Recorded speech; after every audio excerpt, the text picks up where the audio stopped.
Welcome to mega నేను మీ journalist అలిమిని. రాష్ట్రంలో జనసేన పార్టీకి కొత్త బాధ్యతలు చేపడుతున్న ఎవరైతే పవన్ కళ్యాణ్ అన్నయ్య నాగబాబుకి ఎమ్మెల్సీతో పాటు మంత్రి పదవి వస్తుందని చెప్పి రాజకీయ వర్గాల్లో విపరీతమైన చర్చ జరుగుతుంది. ఇప్పటికే ఆయనకి ఎమ్మెల్సీకి సంబంధించి ఇటు కూటమి ప్రభుత్వం గ్రీన్ సిగ్నల్ ఇచ్చిన నేపథ్యంలో కొద్ది రోజుల్లోనే అంటే మార్చి ఏదైతే ఎమ్మెల్సీ నోటిఫికేషన్లో ఆయన పేరు ప్రముఖంగా వచ్చే అవకాశం ఉంది. అనంతరం ఉగాది తర్వాత మంత్రివర్గ విస్తరణలో ఆయన మంత్రిగా కూడాను ఉంటారని అందరూ జనసేన పార్టీ చెందిన నేతల పాటు అందరూ భావించారు. అయితే అలా కాకుండా ఒక కార్పొరేషన్ సంబంధించి కీలకమైన చైర్మన్ పదవి ఆయనకు ఇవ్వాలని చెప్పి కూడాను ముఖ్యమంత్రి చంద్రబాబు భావిస్తున్నారని, అందులో భాగంగా ఆయనకి కార్పొరేషన్ సంబంధించిన చైర్మన్ పదవి కూడాను కేటాయిస్తారని చెప్పి కూడాను ప్రచారం జరుగుతుంది. ఏదేమైనా సరే గతంలోనే తెలుగుదేశం పార్టీ కూటమి ప్రభుత్వం ఎమ్మెల్సీగా నాగబాబుని ప్రకటిస్తూ కూడాను ఒక లెటర్ ప్యాడ్ మీడియాకు విడుదల చేసింది. ఇప్పుడు ఏదైతే ఎమ్మెల్యేలకు సంబంధించిన ఎమ్మెల్సీల ఎంపిక సంబంధించి కూడాను జరుగుతున్న నేపథ్యంలో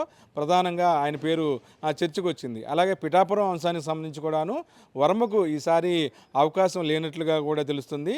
జనసేన పార్టీ నుంచి అత్యంత ప్రాముఖ్యత, అలాగే పార్టీని కష్టకాలంలో కూడాను ఏదైతే కాపాడిన వ్యక్తి అయిన నాగబాబుకి ఏమాత్రం కూడాను తనకి బ్లడ్ రిలేషన్ కంటే కన్నా పార్టీకి సంబంధించిన పని చేశారనే కారణంతోనే ఆయనకి ఎమ్మెల్సీ ఇస్తున్నానని గతంలో కూడాను జనసేన అధినేత అలాగే ఉప ముఖ్యమంత్రి పవన్ కళ్యాణ్ చెప్పారు. ఈ నేపథ్యంలో నాగబాబుకి పదవి రావటం పట్ల జనసేన పార్టీ అంతా కూడాను మంచి జోష్లో ఉందని చెప్పొచ్చు.